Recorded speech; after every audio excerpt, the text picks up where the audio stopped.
به صورت خیلی جنگی میخوام آماده بشم برم سر کار. بعد از مدت ها قرار جلو دوربین آرایش کنم. بچه ها یه حس خیلی عجیبی دارم. اگه خیلی حرف زدم یا خیلی حرف نزدم به خودتون نگید. قدری که باید عادت نکردم که باید چیکار کنم. یه رژگونه گرفتم جدیدن که خیلی پیگمنت داره. بعد اصلا نمیدونم چه برندیه. میبینین همین یه نقطه‌ای که از لبش زده بیرون، اینو الان من بزنم کل صورتم رژگونه‌ای میشه. خطرناک رژگونه‌اش. میترسم وقتی استفاده میکنم چقدر از پیچمون موتوری رد میشه.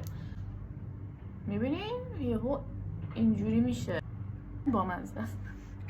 میام با پودر بیک قشنگ اینجاها رو، این خط اینجا رو فیدش میکنم.